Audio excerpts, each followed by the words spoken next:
for another time. Howdy everyone. Hello. Welcome to the much anticipated 2022 Marsh Madness bracket play. I am Corley-Ann Parker. I am the communications specialist with Texas Sea Grant. And I'm Chloe Dannenfelser. I am the program assistant at Texas Sea Grant. And we are both avid marsh critter fans, so Absolutely. We're very excited to get into that. Before we start going through the bracket play, we do want to give an overview of kind of marshes in Texas. Why are they important? Where are they? These are things that not a lot of people may really know. So we're going to introduce that. And then afterwards, we'll get into the overall bracket. I'll explain a little bit of the voting process and things like that. And then we'll start talking about our thoughts on each bracket for every day, each individual player. We'll give some fun facts about the players we have. And at the very end, we'll get to announce our 2022 Marsh Madness champion. So stay tuned. So what is a marsh? A marsh is an area of low-lying land which is flooded in wet seasons or at high tide, and they typically remain waterlogged at all times. And Texas has tons of marshes, so you've probably seen one, visited one, even if you didn't realize it. Salt marshes line most of the landward sides of Texas bays, and they often act like an interconnected web of grasslands almost. So you can see in this map, which was provided by Houston Wilderness, all of the orange are different coastal marshes or wetlands, and it includes areas adjacent to Matagorda Bay, Galveston Bay, and Sabine Lake, which is kind of up here. So why are marshes important? Marshes provide a variety of ecosystem services. They act as biological filters where pollutants from freshwater runoff can settle before it reaches the Gulf. Decaying vegetation from the marsh provides adjoining bays with food for many small marine animals. These in turn are food for fish, mammals, and birds. Marshes also serve as spawning grounds or like a nursery for marine animals, including blue crab and red drum. So here on the side, you can see some of the main ecosystem services. This includes water quality, because wetlands are natural water purifiers. They filter sediment and absorb many pollutants in surface waters. In some wetland systems, this cleansing function also enhances the quality of groundwater supplies. And we also have, of course, reduction of coastal storm damage. Wetlands help blunt the force of major storms. Then we have flood control and stream flow maintenance. And then stream bank stabilization and erosion control, wildlife habitat, fish and shellfish habitat, specialized plant habitat, and ecosystem productivity. One cool thing about that is some wetland types are among the most productive ecosystems on Earth. A strand of cordgrass in a salt marsh can produce more plant material and store more energy per acre than any other agricultural crop except for the sugarcane. That is so cool.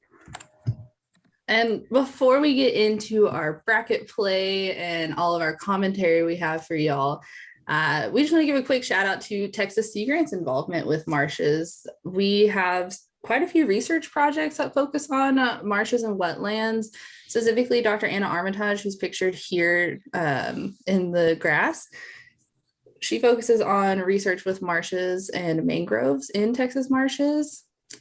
We also partner a lot with Texas master naturalists in coastal counties to work on a lot of restoration projects when it comes to marshes and wetlands, and extension agents such as Nikki Fitzgerald, who's pictured here down the bottom, do a lot of education and outreach projects involved with marshes, educating school groups and things like that. We also do help out a lot with the field trips to the Formosa Tejano wetlands, things like that. So we've got a lot of history. If you check out our social media, things like that, social media, digital stories pages and things, you can see a lot of our cool history with marshes. So with that, on to our brackets. And before we get into it, because we have a lot of commentary for y'all. I just want to explain kind of how the voting happened and our general setup and things like that, because I think people were generally curious as it went on. So we had a total of 16 players, which was really tough because we had a lot more that we had to whittle down. We would have included them all, but we would have had to do like a month of bracket play. So probably not the best. But yeah, so we had, 16 players from different divisions, from fish to mammals, shellfish, things like that. And each day we had a individual division bracket that would have with 4 players total. Single elimination. People voted on Instagram, Facebook, and our Twitter pages throughout the day, and they're updated at the end of the day. And we had a total of 4 individual brackets, and the 4 winners from those individual brackets went into our final overall bracket, which was voted on today. And our champion will be crowned from those brackets later. So this was our first bracket. So round 1, we had saltgrass, crawfish, red drum, and the nutria. The nutria was our invasive species wild card. And I was really, really shocked that it did not do better than it did. Not a lot of people were voting for the nutria in this round. Well, they're invasive, so they probably don't like them very much. Something really cool about the nutria is they were introduced to North America from South America in the 1930s. For the fur trade, they were really popular for their fur and stuff. But after that was illegal, all the farmers, it was too expensive to keep them, or they just didn't want them, so they released them, and they thrived up here in North America. And so they have just been slowly going farther and farther out. They're now in California, which is not good. But yeah, there's just no population control, and they just are unstoppable right now, except for brackets, apparently. Except for in the brackets, they're stoppable there. We did our part. Yeah, they are especially destructive to wetlands, though, so probably a good thing to do. And the fur trade is so interesting to me because when I see that, I don't see a creature that I'm like, that looks like something I'd want to touch, Yeah. It's just the combination of the teeth too. I mean, I don't think the teeth come on the fur. I think that's a separate thing. Well, I know. I just the overall view is just not great. They're probably very similar. I would assume they're similar to like mink and otters, and those furs are so desirable. So that's true. I don't know. Catch me wearing any nutria fur anytime soon. I'll tell you that much. But they ended up going against Red Drum, which were very well loved amongst our social media crowd. I mean, they should in Texas. Yeah, they're very popular in marshes. That's a really popular spawning ground. They love shallow water with dense vegetation. A lot of times fishermen will see them in such shallow water, like their backs will stick up, and they're just so fun to go fish for. The males actually do make a drumming noise during like mating season or times of stress. So sometimes like if you pull them onto your boat, they'll start drumming. They also make like a knocking sound by vibrating their swim bladder, vibrating something against their swim bladder. So it's kind of cool whenever fish are vocal, I think. But yeah, I think that's really cool. And yeah, they are pretty well loved amongst anglers, especially they're known to take pretty much any bait that you throw out there. So I think that's a big bonus point for a lot of people. And they're very pretty fish, in my opinion. Of course. They're really cool to look at. So Red Drum went up. We also had the crawfish, who I'm not shocked. I'm not shocked that it voted so well. It was an overwhelming response in favor of the crawfish in this round, folks. As they should. They're delicious. They are freshwater crustaceans. They look like tiny little lobsters. I thought it was really fun. When researching for this, I did not realize all the different names they have. Some of those other names include, so there's crayfish, craydids, crawdaddies, crawdads, mountain lobster, rock lobster, mudbugs, or yabbies. I love them. I've never heard it be called a rock lobster. Do you think that the song maybe correlates a little bit to it? Do you think they were talking about crawfish? Who's to say? We should find out. This must be addressed. They also, we need to contact B52. Need clarification on this. Explain. Also, somebody in the chat did add a nickname. They are considered the chicken of the ditch. So I love that. They are delicious. We'll keep that in mind. They are pretty good. They're so good. And yes, of course people voted for them, but saltgrass got a little cheated, I think. I was really lobbying for this poor plant because it's very important to marshes and it does a lot of work for marshes. Yeah, they grow in dense strands in salt marshes and along the bay shores and basically all the Gulf Coast beaches. They provide food for like Canadian geese or other migratory birds who are flying through, which I think is kind of cool. Yeah, and they help a lot with erosion control in the wetlands. I just think they're so underrated and they deserved a shot. They were the underdog going in, and the public proved me unfortunately right in that one. So, and then crawfish versus red drum, it was pretty close in the voting for that one. I think those are two very favored critters amongst our audience. So it was pretty close, but in the end, crawfish won this round and moved on to the final match. This round two, things started heating up. It started to get a little harder for people. We had the ever favored whooping crane. I was really shocked that they did not advance. The leopard frog, the little leopard frog that could, the American alligator, and the grass shrimp. So, circling back to whooping crane, this really stuck with me. I was really expecting more support for the whooping crane. I think when I think of marshes, when I think of wetlands, I think of a whooping crane in Texas, which is weird because they weren't very popular in Texas for a long time, but yes, they're really, really cool. They're gorgeous birds. They're the tallest bird in North America. They can be about 5 feet tall. Their wingspans are 7 feet long. And they get their name from the whooping noise they make during mating season. And they also have like a cool like courtship dance. Which I think is so fun. The best place to see whooping cranes is in, where was it? Oh, Aransas National Wildlife Refuge. In the winter, that's when they're there. They breed in Buffalo National Park in Canada, but then they come down here for the make it all the way to Texas. They love Texas. Fun fact: in 1941, there were only 21 whooping cranes left. 15 were migrants between Canada and Texas, and the rest lived year-round in Louisiana. The Louisiana population did go extinct. All whooping cranes today, there's 600 of them.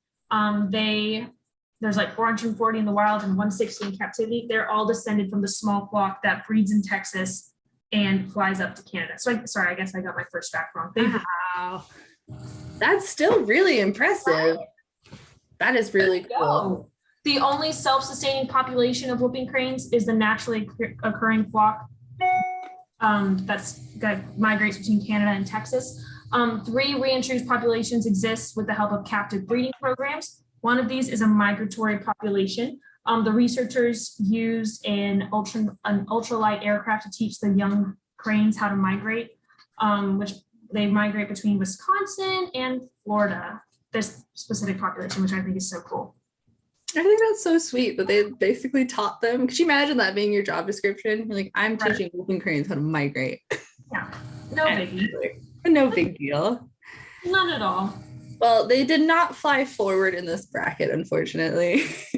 Such a bummer. I cannot believe that. They did go off they went against a pretty cute contender. I mean, the leopard frog it's a fun one too. And I think, our herps people out there in the audience, they were really going for it in this round, especially. But yeah, I like them. They're adorable. They are great jumpers, and they get eaten by raccoons, fish, and skunks. I should have put it against the raccoon. Imagine if it went against one of its predators. Whooping cranes eat them. Oh, probably. Yeah. Either way, they came out on top on that round, Great. The leopard frog that could.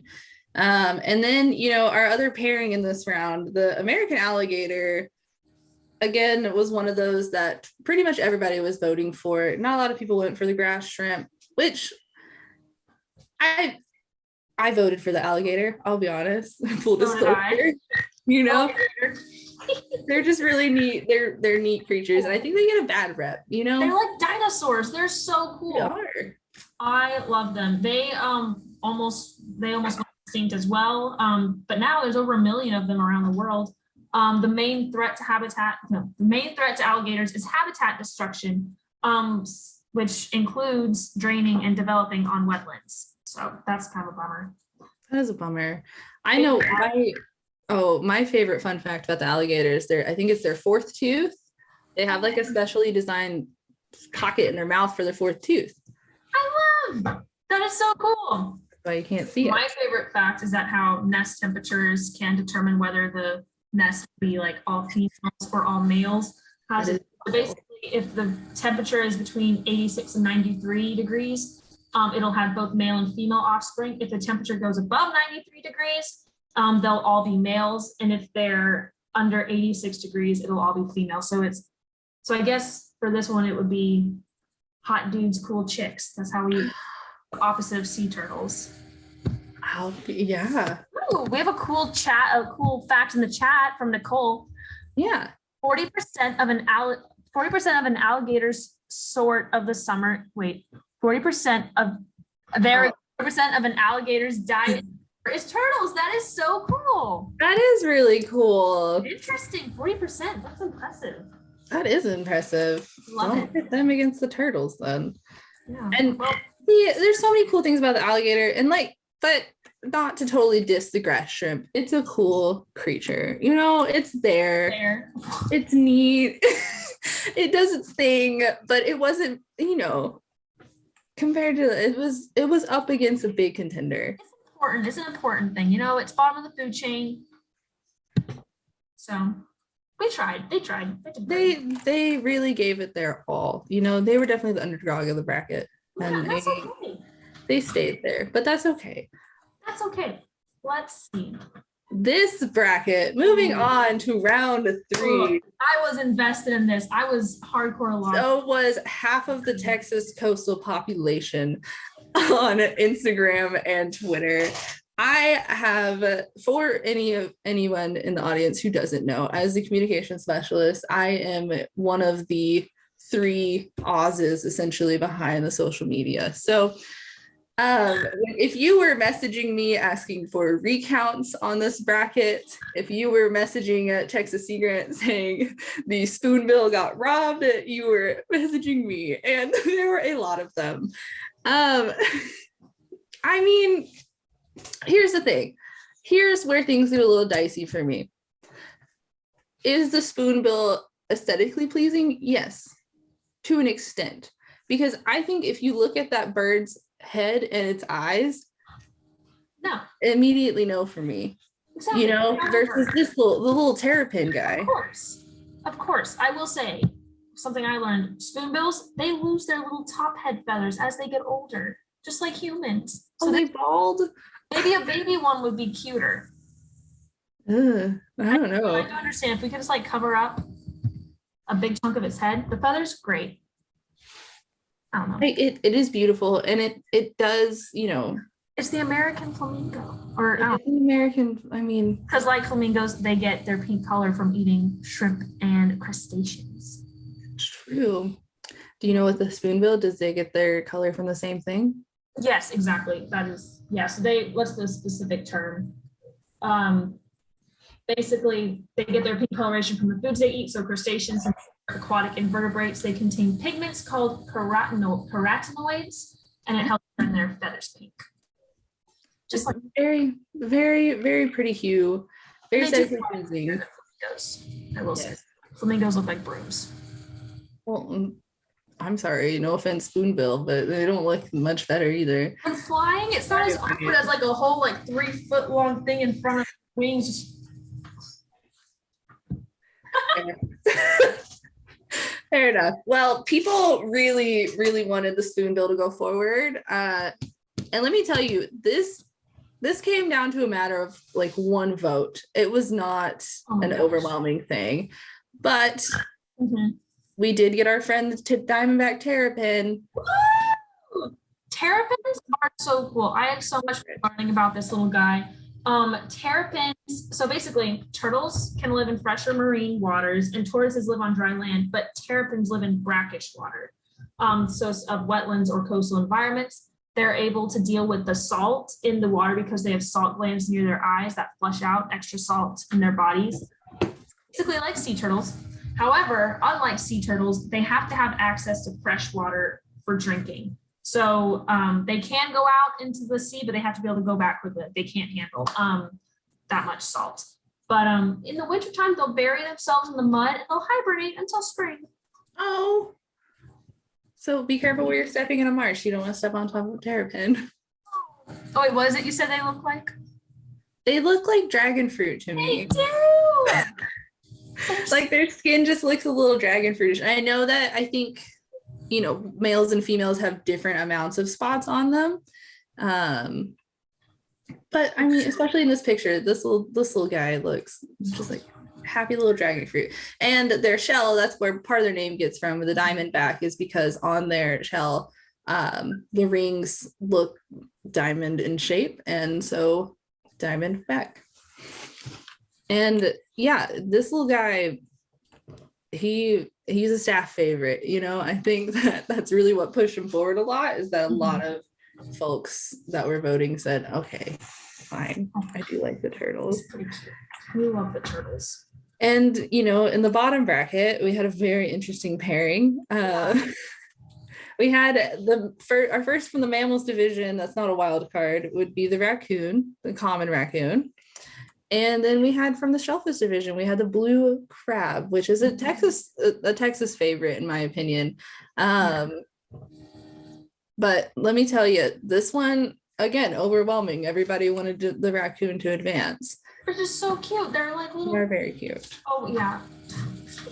They're so cute. They're nocturnal. They live a lot. They live all around, not all around the world, but they're all North and South America and a chunk of Asia.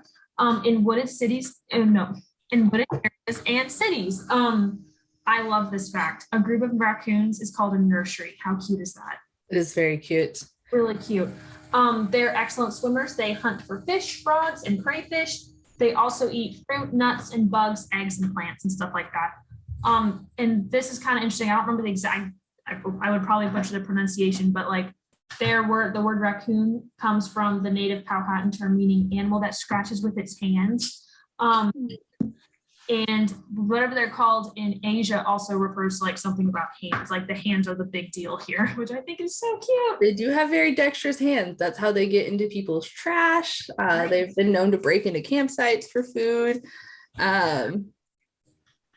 They have the nickname Trash Panda for a reason, and that's because a lot of their human interactions are amongst garbage or things that are discarded, because they get their hands on anything. Now the blue crab. Yes. Gorgeous, beautiful, delicious.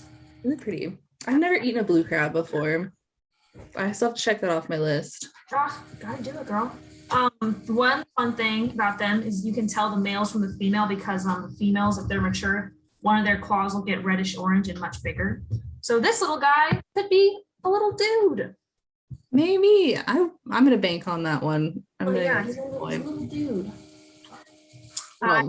But you would have thought that people would have voted for the blue crab more, but we did not get a lot of votes for it, unfortunately. We love raccoons. What are we talking about? I personally, yes. Personally, the raccoon was my initial creature to lobby for. So, you know, in this round, but when it went against the terrapin, that was tough. That was really tough. But people really switched. All that overwhelming support from that raccoon went straight to the terrapin. So, you know, he moved on. He's fine. Terrapin is joining the American alligator and the crawfish in the finals. Let's see it.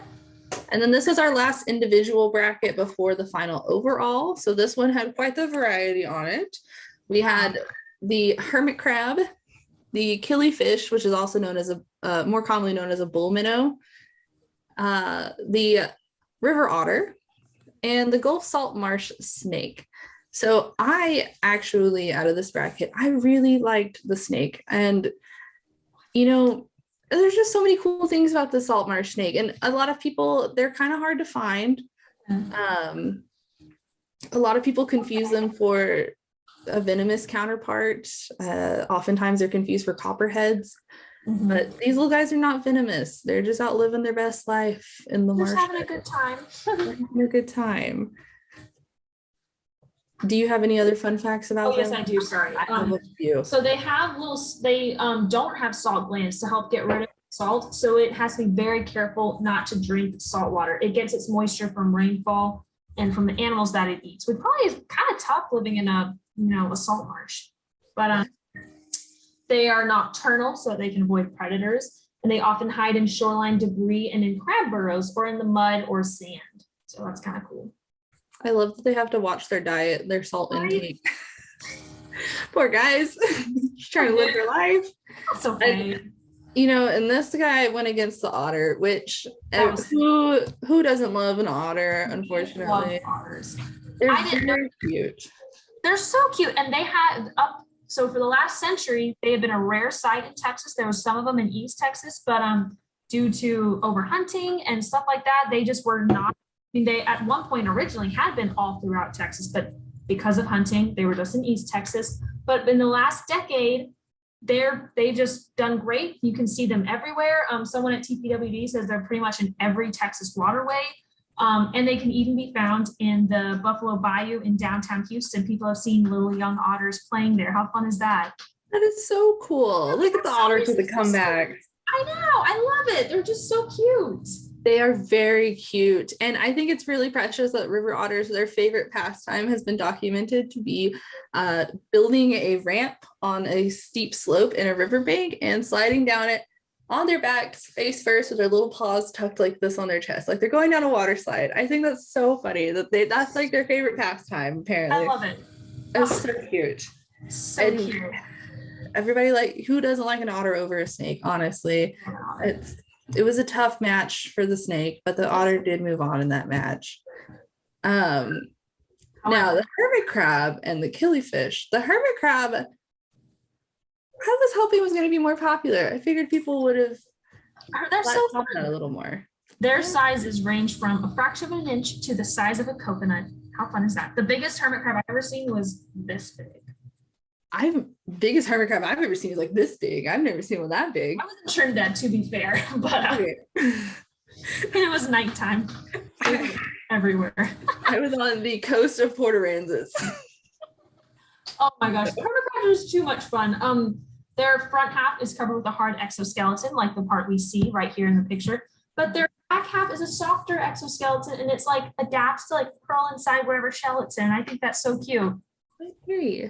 I think it's really cool that I don't know how I ever pictured them, but I didn't picture the fact that they literally like wrap around the inside of the shell. Like they just I figured they just kind of squeezed in there. But they've adapted to have legs that wrap around and grip the shell, which I think is kind of cool. I love it. Now, our friend the killifish. Yes. Didn't do well. However, I did not realize what an important species they are.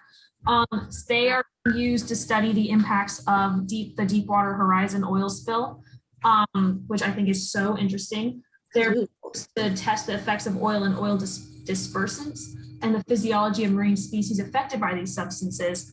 Actually, there's a population in the Houston Ship Channel that has adapted resistance to pollutants. How weird is that? Whoa. Yeah, it's crazy. You should look it up. Something about they're able to withstand the normal heart deformities that come with all those pollutants, but they're doing great. Interesting. Right? Huh. Cool. Resilient little guys. Yeah, but not in our bracket. Unfortunately, resiliency stops in round 4. So the hermit crab take on oil spills, just not hermit crabs. Yeah, don't put them against a hermit crab in a popularity contest. They did not do fantastic, but hermit crab advanced. Hermit crab versus otter was an interesting play because when they went against, I really couldn't guess who was gonna win in this fight, but otter absolutely crushed hermit crab in the voting. unfortunately, I believe Hermit Crab only got about 2 votes total across all the social media platforms. But, Ooh, you know, that's okay. That's okay. it's hard when you're going against look at the face of the otter. You know, it's hard when you're going against such a cute animal as the otter. That's okay. It's okay. It's okay. It's okay. So after this round, we had our finals. So our finals were revealed this morning and on social media with the crawfish, the alligator, the diamondback terrapin, and the otter all making it into our championship round. Woo-hoo! And boy, howdy, was this a close race. Oh, I believe it. I was putting it on all my social medias. Please go vote. Yes. And I had to go check I had to check Facebook. I had to check Instagram. I had to check Twitter. It was tough. And I had people like, in the round before, I had people texting me like when it was terrapin. We're not in the very finals. Sorry, never mind. We're not in the very finals just yet. You can see. I had people texting me about the terrapin versus otters saying, I love otters, but they get enough limelight. They do. You know, frankly, they've had their 15 minutes of fame. Give it to somebody else. You know, just be generous. I didn't even know we had diamondback terrapins here before this. So I'll be honest, I didn't know what a terrapin was before this, but now I'm in love with them. So same. Oh my gosh, I would die for a terrapin. So as it's clearly been displayed, terrapin was still the staff favorite. It was still the staff pick, honestly.